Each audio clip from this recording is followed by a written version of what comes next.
Hoje a gente vai falar sobre ser reunidos com Cristo. Colossenses capítulo 3, versículo 10 e 11 diz assim: e se revestiram do novo, o qual está sendo renovado em conhecimento, a imagem do seu Criador. Nessa nova vida já não há diferença entre grego e judeu, circunciso e incircunciso, bárbaro e cita, escravo e livre, mas Cristo é tudo e está em todos. Diga comigo: Cristo é tudo e está em todos. Amém, irmãos? Então, na semana passada a gente falou sobre tudo ser criado nele, através dele e por causa dele. E agora a gente vem para uma pergunta que vai confundir um pouco o nosso entendimento humano. Como pode um Deus que dá o seu Filho e que é onde todas as coisas são criadas nele, através dele e para ele, agora querer habitar dentro de nós? Como pode esse Cristo, que é o Criador de todas as coisas, querer habitar dentro daquilo que a Bíblia vai chamar de vaso de barro? E vaso, todo mundo sabe que é algo frágil. E o barro é algo tão simples, que se faz com água e terra. Como pode algo que não tem valor algum comportar algo que é a maior preciosidade do planeta? Como pode esse Deus que cria todas as coisas querer habitar dentro de nós? Então a gente está sendo levado a entender sobre a universalidade, sobre a centralidade, também sobre Cristo na humanidade e em toda a criação. Na verdade, nós estamos caminhando para entender o Evangelho eterno de Deus em seu Filho, Jesus. Amém? Então, a vida de Jesus, ela foi governada por um propósito, por apenas um propósito. Ele veio para a terra com uma missão e com um propósito. Talvez você vai pensar assim: ele veio para morrer na cruz. Não. Ele veio para a terra para poder fazer a vontade do Pai. Cristo não veio à terra para morrer na cruz por você simplesmente. Ele veio aqui para obedecer à vontade do Pai. Então a vida dele é governada por isso, em fazer a vontade do Pai. E eu tenho certeza que aqui todos nós já tivemos a oportunidade de montar um quebra-cabeça. Quem aqui nunca montou um quebra-cabeça? Faz assim. Todo mundo já montou um quebra-cabeça, né? Uma vez um irmão falou assim para mim: olha só, olha o quebra-cabeça que eu montei da Frozen, assim, tinha umas 50 peças. Eu falei: que legal. Eu falei: demorou quanto tempo? Ele: demorei uns 6 meses. Eu falei: caramba, cara, só 50 peças, 6 meses. Ele falou: tá escrito na caixa aqui de 2 a 3 anos. Entendeu a piada? Entendeu a piada? Brincadeira. Então olha só, todo mundo já teve a oportunidade de montar um quebra-cabeça. E como é que funciona? É simples. Você olha para a tampa do brinquedo e ali tem uma imagem completa. Você abre a caixa e dentro da caixa tem a mesma imagem, porém toda fragmentada. Vários pedacinhos com diversos tipos de encaixe para você encontrando as peças e montar um quebra-cabeça. Essa é a brincadeira, simples assim. Qualquer um pode brincar. Qualquer criança já sabe brincar de quebra-cabeça. Então, trazendo isso para a nossa realidade, trazendo isso para o Evangelho de Cristo, é assim que funciona a nossa vida em Deus, onde a vontade de Deus inclui muitas coisas em apenas uma só. Então Deus é aquele que sabe qual é a figura exata, mas nos manda e nos permite viver entre os fragmentos dessa que é a obra completa e perfeita. Então a gente precisa compreender quando Deus está nos dando a conhecer uma peça desse quebra-cabeça, ou entender sobre o seu programa eterno quando há uma iluminação da imagem completa da tampa. Revelações. Quando nós caminhamos debaixo da vontade de Deus, quando nós caminhamos junto com Ele, nós começamos a sentir o que Ele sente, a enxergar o que Ele enxerga, a pensar como Ele pensa e a amar como Ele ama. Homens conhecidos como homens segundo o coração de Deus, não são homens que simplesmente ouvem a voz de Deus, mas que são segundo o seu coração. E alguém segundo o seu coração tem atitudes como as suas. Para quem tem filho, é fácil entender, porque se você gera um ambiente ali de relacionamento, e você expõe o seu coração para o seu filho, quando você está fraco você chora, quando você está forte você sorri, se coloca de pé, ele vai começar a observar esses detalhes, ele vai começar a ver como é a sua ação, como é a sua reação, e fatalmente ele vai ser uma cópia daquilo que você é. Então, ser segundo o coração de Deus é pensar como Ele pensa, agir como Ele age, amar como Ele ama, é sentir aquilo que Ele sente. Quando nós nos aproximamos, nós vamos nos formando e nos fazendo ser íntimos dEle. Então, por isso nós não podemos caminhar longe dEle. Quando alguém se distancia de Deus, e aí vem aquela velha frase, né? Deus esqueceu de mim, Deus me abandonou. Cara, Deus continua exatamente no mesmo lugar. Foi você que foi um pouco mais para longe. Da mesma maneira, quando alguém é tão íntimo, tão próximo, ele não tem poder nem autoridade para falar assim: Deus me ama mais, então Ele me abençoa mais, Ele me traz mais revelação. Não, foi você que decidiu se aproximar mais dEle. Ele tem um lugar, e esse lugar é o seu trono. Ele é o centro, e Ele não se move, Ele não sai desse lugar para poder te beneficiar ou te prejudicar. Ele continua nesse lugar, e nesse lugar Ele vai permanecer. É você quem precisa chegar. E Oséias vai falar que nós precisamos conhecer e prosseguir em conhecer ao Senhor. Amém?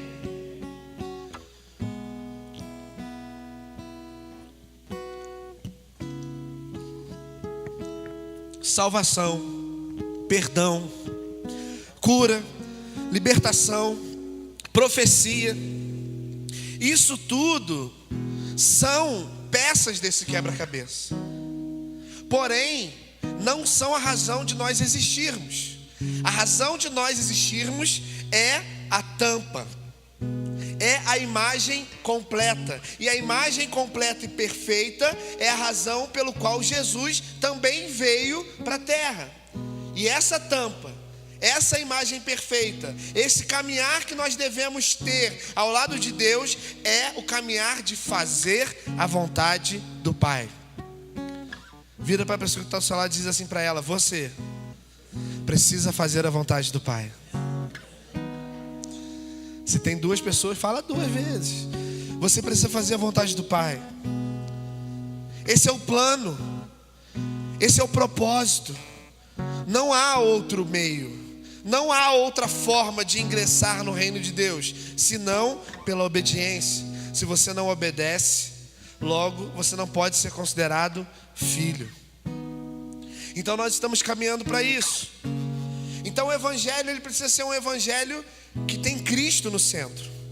O evangelho que tem o homem no centro, ou seja, o evangelho antropocêntrico, ele vai ser chamado pelo apóstolo Paulo como um evangelho diferente. A gente vai ler sobre isso aqui. Então nesse evangelho, para quem acredita nisso e vive isso, ele vai ter que Deus, a máxima de Deus é que todas as coisas estejam bem para o homem. Agora o evangelho que tem Cristo no centro, ou seja, o evangelho cristocêntrico, ele vai medir a nossa vida e como nós enfrentamos as nossas aflições. E isso tudo vai estar baseado no sentido e no entendimento do que cremos, do que é a sua vontade. Então, quando nós temos um evangelho que tem o homem no centro, para estar tudo bem, é só estar tudo bem sobre a sua vida. Agora, o evangelho que tem Cristo no centro, para estar tudo bem, é como você enfrenta e passa até mesmo por momentos ruins, com a sua fé baseada na vontade dele. Então esse é o evangelho que nós devemos viver. O evangelho que estimula, o evangelho coach, o evangelho que só joga para cima, que alegra, que diz que não há nada de errado, que a sua vida é a melhor e que nada vai acontecer que vai te desanimar.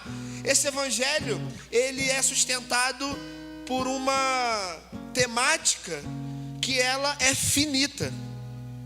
Daqui a pouco, quando você vier me apresentar que o seu casamento está destruído, que o seu filho está nas drogas, que a sua empresa não vai bem, eu não vou ter o que te falar, porque eu só sei liberar palavras positivas de autoajuda, quando na verdade a verdadeira ajuda que nós precisamos não é a autoajuda, mas é a ajuda do alto, é a ajuda que vem dele. Então, quando nós temos a ajuda dele, nós enfrentamos sim os problemas, nós passamos sim pelas dificuldades, nós enfrentamos sim a escassez, mas quando estamos nele, temos a plena confiança de que vamos ser vitoriosos, porque a nossa maior virtude, a nossa maior riqueza não está nessa terra, mas está numa promessa de um lugar onde nós vamos habitar, e é um lugar que ele está preparando desde a fundação do mundo. Amém? Abra em Gálatas capítulo 1, versículo 6. Não precisa abrir, o Tiago vai botar aqui. Gálatas 1, 6. E a gente lê até o versículo 16. Admiro-me de que vocês estejam abandonando tão rapidamente aquele que os chamou pela graça de Cristo, para seguirem outro evangelho, que na realidade não é o evangelho. O que ocorre é que algumas pessoas o estão perturbando, querendo perverter o evangelho de Cristo. Mas ainda que nós, ou um anjo do céu, pregue um evangelho diferente daquele que lhes pregamos, que seja amaldiçoado. Como já dissemos, agora repito, se alguém lhes anuncia um evangelho diferente daquele que já receberam, que seja amaldiçoado. Versículo 10. Acaso busco eu agora a aprovação dos homens ou a de Deus? Ou estou tentando agradar a homens? Se eu ainda estivesse procurando agradar a homens, não seria servo de Cristo. Versículo 11. Irmãos, quero que saibam que o evangelho por mim anunciado não é de origem humana. Versículo 12. Não recebi de pessoa alguma, nem me foi ele ensinado.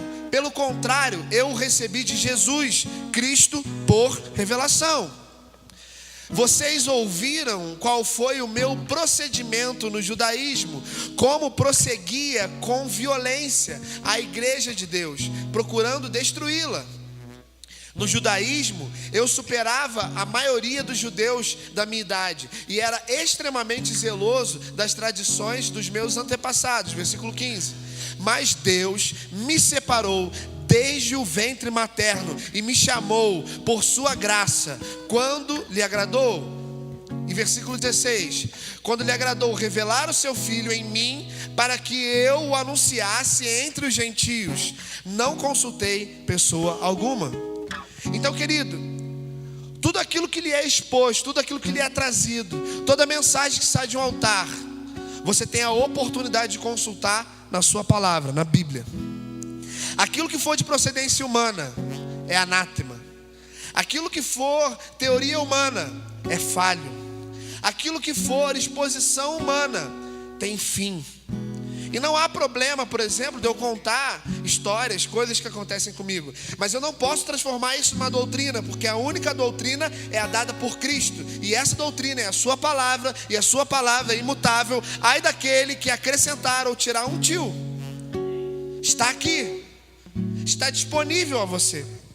Então o evangelho de Deus é Cristo. Diga comigo, o evangelho de Deus é Cristo.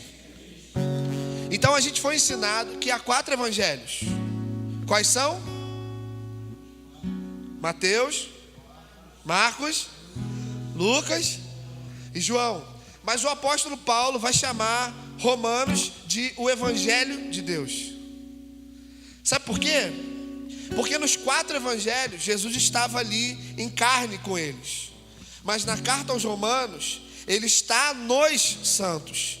Ele está importando, está colocando o seu espírito no espírito desses homens. 1 Coríntios 6,17 diz: mas aquele que se une ao Senhor é um espírito com ele. Romanos 8, versículo 10 e 11 diz: mas se Cristo está em vocês, o corpo está morto por causa do pecado, mas o espírito está vivo por causa da justiça. E se o espírito daquele que ressuscitou Jesus dentre os mortos habita em vocês, aquele que ressuscitou a Cristo dentre os mortos também dará vida a seus corpos mortais por meio do seu espírito que habita em vocês. Então Romanos vai referir-se a Cristo como o Espírito em nós. Então Mateus, Marcos, Lucas e João, Jesus está ali em carne.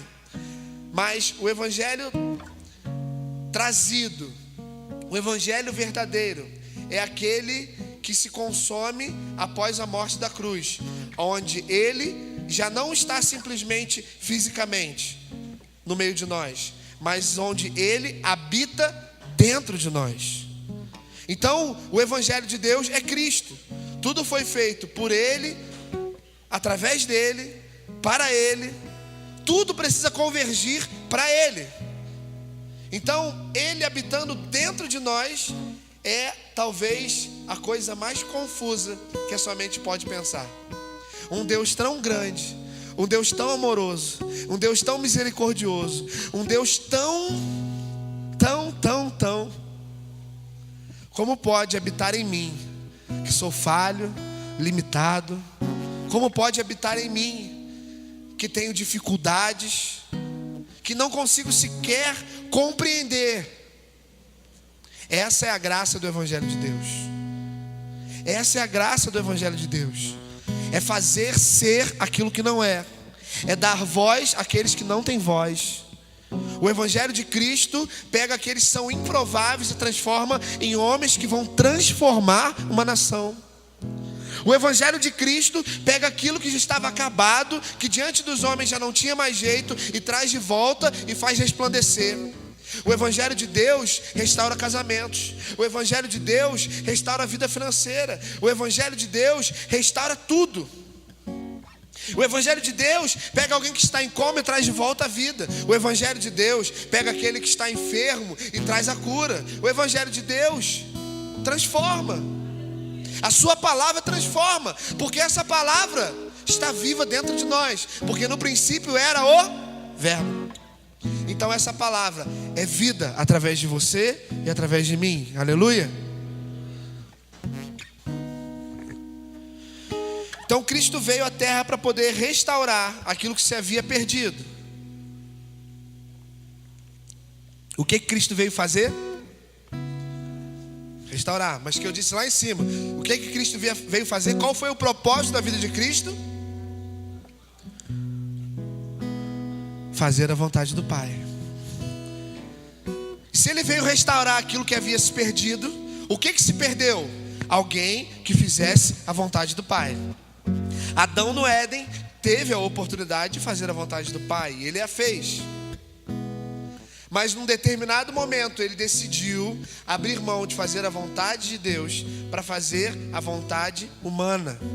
Então ele perde isso. Cristo vem para poder restaurar o que se perdeu. E se alguém fez a vontade do Pai e a fez até o fim, esse alguém foi Cristo. Por isso ele é dado como o segundo Adão. Por isso ele nos é apresentado como redentor. Por isso que ele não simplesmente apaga passado, mas ele redime passado. Ele não pega a sua vida passada e fala: vou passar uma borracha aqui diante dos homens, ninguém mais vai saber. Como ele mesmo apresenta ali no texto que a gente leu. Vocês lembram como é que eu era? Violento, agressivo, atacava a igreja. Jesus não apaga isso, mas Jesus redime isso. Aquele homem que perseguia a igreja, hoje é um dos mais exponenciais nomes em toda a história sobre a proclamação do Evangelho de Deus. Então Deus redime, Deus tem prazer de transformar aquilo que não é naquilo que é.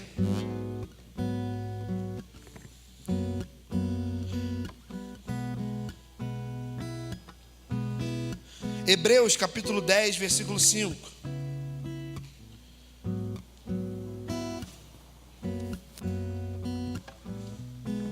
Estão comigo, amém? Aleluia. Dorme não, irmão. Diz assim: por isso, quando Cristo veio ao mundo, disse: sacrifício e oferta não quiseste, mas um corpo me preparaste. De holocausto e ofertas pelo pecado não te agradaste. Então eu disse: aqui estou, no livro está escrito a meu respeito. Vim para fazer a tua vontade, ó Deus. Primeiro ele disse: sacrifícios, ofertas, holocaustos e ofertas pelo pecado não quisestes, nem dele te agradastes, os quais eram feitos conforme a lei. Então acrescentou: aqui estou, vim para fazer a tua vontade. Ele cancela o primeiro para estabelecer o segundo. Por um homem o pecado entrou, e por um homem ele saiu. Então o evangelho do seu Filho trata do senhorio de Cristo nos santos. E isso significa que nós devemos ouvir e obedecer ao Cristo que habita em nós. Parece repetitivo, parece que a gente cai sempre na mesma mensagem, né?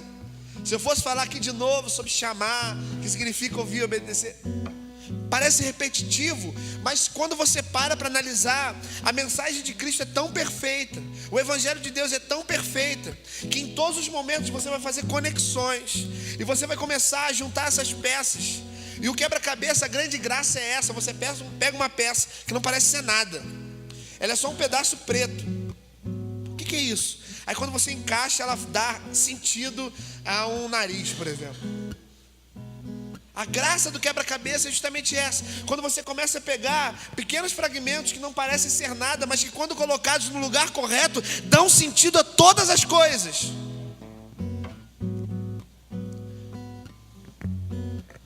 Precisamos estar reunidos em Cristo. Diga: reunidos em Cristo. Mais forte, diga: reunidos em Cristo. O verbo reunir significa voltar a ser um. Estar junto não é sinônimo de estar governado pela mesma vontade. Estar reunido implica ser um debaixo da mesma vontade. Aquilo que ocorreu em Atos capítulo 2, versículo 1. Eles estavam juntos e unânimes, mas não estavam reunidos. Eles passam a estar reunidos quando aquele Espírito desce e habita neles. Então, a partir do momento que há uma vontade e estamos debaixo dessa mesma vontade, isso significa que nós estamos reunidos. Então, eles estavam juntos, mas não eram um. Ainda hoje a igreja pode estar junta, mas pode não ser uma. Pode não estar reunido nele.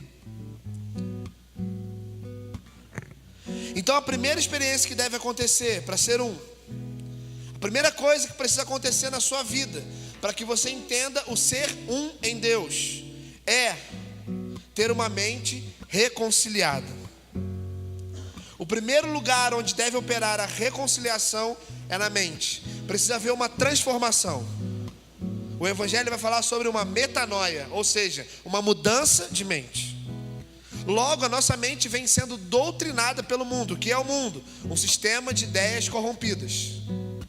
Esse sistema de ideias corrompidas vem doutrinando a mente humana, dizendo que o certo agora é errado, que o errado agora é certo, e você, num primeiro momento, discorda disso, mas aquela informação batendo na sua porta todo dia, toda hora, no rádio, na TV, na internet, te convence. E daqui a pouco a sua mente foi doutrinada pelos padrões mundanos. E daqui a pouco você já está pensando de maneira em que os seus princípios agora são contra os princípios de Deus. Então a primeira mudança que precisa acontecer no ser humano, para que ele possa ser um, é ter uma mente reconciliada com os princípios de Deus. Se nós não tivermos uma reconciliação na nossa mente, nós não teremos paz e a nossa mente não vai conseguir se reunir com ninguém. Gênesis 2:18. Alguém abre para mim? Gênesis 2:18. Quem achou, diga amém. Então lê para mim quem disse amém.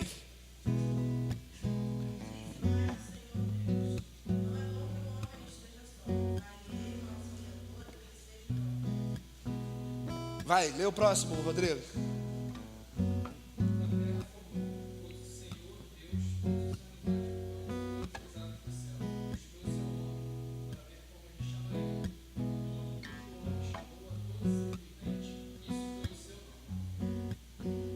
Alguém lê o próximo? Vamos até o 25.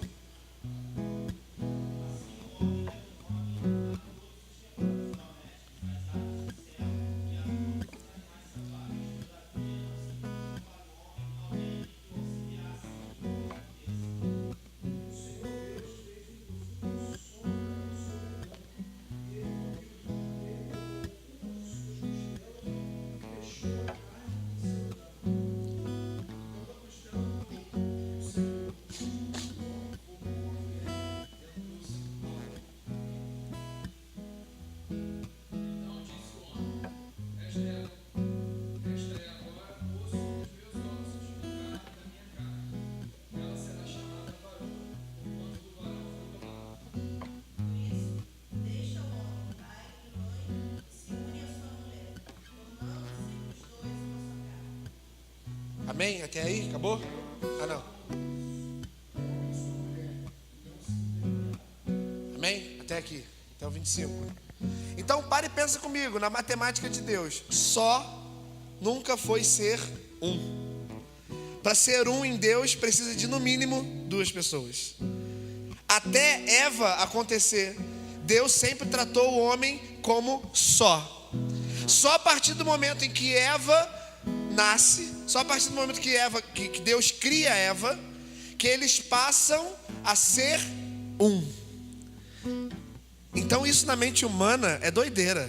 Pensar que o um precisa ser no mínimo 2.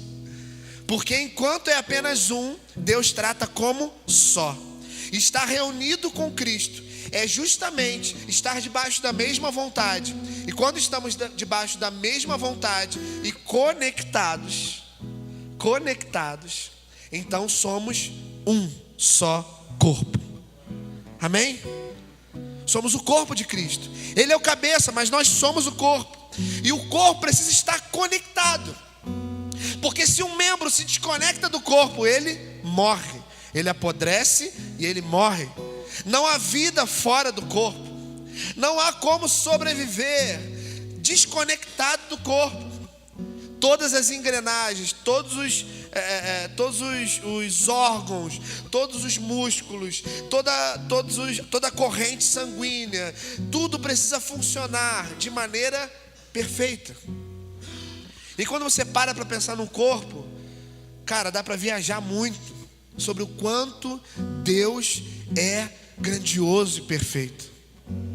Pare e pensa que agora dentro do seu corpo tem um organismo inteiro funcionando, tem anticorpos combatendo vírus, tem coração bombeando sangue, e tem bactérias, e tem, tantas coisas acontecendo ao mesmo tempo, intestino funcionando, e é um negócio de doido, e é perfeito.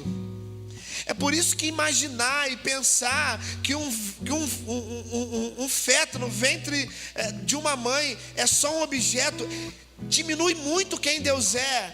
Porque o apóstolo Paulo vai falar que Deus já tinha separado ele desde o ventre materno. Me explica como nascem ossos dentro do ventre de uma mulher. Me diz como cada um desses órgãos se encaixa perfeitamente e funciona. Só quem tem filho sabe qual é a sensação de chegar numa ultrassom e com poucas semanas de vida ouvir um coração batendo a 150, 160, 130. É fantástico. É fantástico. E eu vou te dizer que conceitos foram quebrados em mim desde o momento da paternidade, porque até então eu era alguém, por exemplo, que aceitava o aborto. Agora, depois que eu vi que um feto não é só um objeto, que um feto não é só uma coisinha, mas que é vida, e essa vida também é gerada por Deus. Então Deus é muito maior do que aquilo que a nossa mente pode imaginar. Em João 17:11 diz assim, eu vou ler o 11, depois o 21 e o 22. Não ficarei mais no mundo, mas eles ainda estão no mundo. Eu vou para ti, Pai Santo. Protege-os em meu nome, o nome que me deste, para que sejam um, assim como nós somos um. Cristo nos leva para o mesmo patamar dele. Versículo 21. Para que todos sejam um, Pai, como tu está em mim e eu em ti, que eles também estejam em nós, para que o mundo creia que tu me enviaste. Dei-lhes a glória que me deste, para que eles sejam um, assim como nós somos um. A gente está falando aqui quarta-feira. Iniciamos uma série falando sobre evangelismos. Sobre evangelismo. E sabe qual é o evangelismo mais eficiente, segundo a Bíblia? Ser um. Estar debaixo da mesma vontade. O evangelismo mais eficiente é ser um. Porque o próprio Cristo vai dizer aqui: para que todos sejam um, Pai, como tu está em mim e eu em ti, que eles também estejam em nós, para que o mundo creia que tu me enviaste.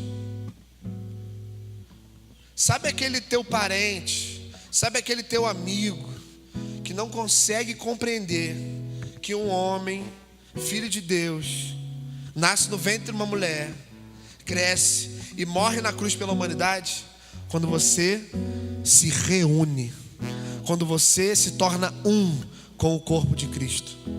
Somente assim, para que creiam que o Filho de Deus foi enviado, nós temos que ser um. Tem uma música do Fernandinho que fala isso, né? Temos que ser um como o Pai em Cristo é. Temos que ser um para que o mundo creia que o Pai o enviou. A missão mais difícil foi a dele, morrer na cruz. A sua agora, teoricamente, é a mais simples, mas é a que valida o sacrifício da cruz. Ser um. Ser um valida o sacrifício de Cristo na cruz do Calvário. Então no um estão todos, mas no todos não está um. No todos há muitas vontades. Então falar de muitos equivale a muitas vontades. Jesus era um como o Pai, porque havia apenas uma vontade, a vontade dele. Então quando somos um, pensa comigo, vê se você consegue. Não vou conseguir botar ali. Pensa comigo, imagina um círculo bem grande. Esse círculo significa vontade do Pai, ou seja, uma vontade. Nesse círculo estão englobados todos, mão, pé, braço, antebraço, orelha, nariz, olho, tudo está englobado em um. Mas quando nós temos várias vontades, isso não se encaixa no plano perfeito de Deus. Então nós precisamos estar reunidos com Cristo. Precisamos estar reunidos nele, para que através dele possamos fluir na graça do Pai. Amém?